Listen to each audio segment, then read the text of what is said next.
Hi, this is your girl Sheyi Obasi. Today I'm going to take a ride. I'm going to show you the streets of Canada and then the peculiarities of driving in Canada as against driving from where you're coming from. So let's go.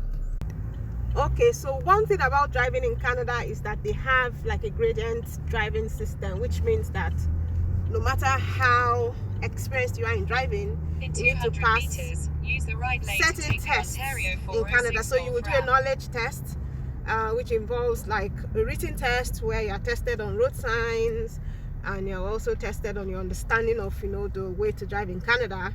And after you have passed that, that's when you go in to do what is called the road test. Okay, so you have to do a driving test, written test, then you do a road test as well. You have to pass this test no matter how experienced of a driver you are before you are given the right lane to take a driving license. 406 North Ramp.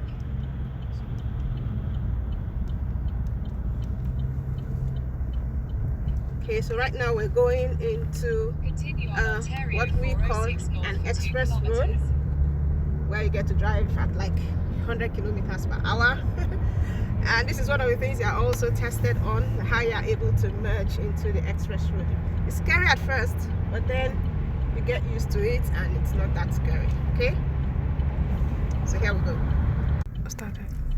Okay, so and a lot of times you also get to share the road with people who ride bicycles and people who use other maybe two-wheel drives, and you need to be very careful when you see someone with a bicycle on the road, because if you as a car hit anyone with a bicycle or a pedestrian, you're going to be in a lot of trouble.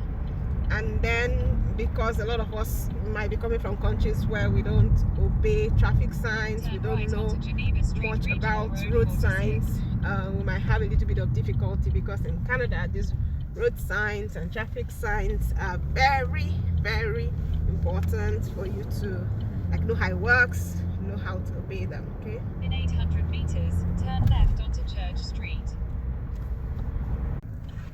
so one other thing when you're driving in Canada is look out for pedestrians that are trying to cross the road.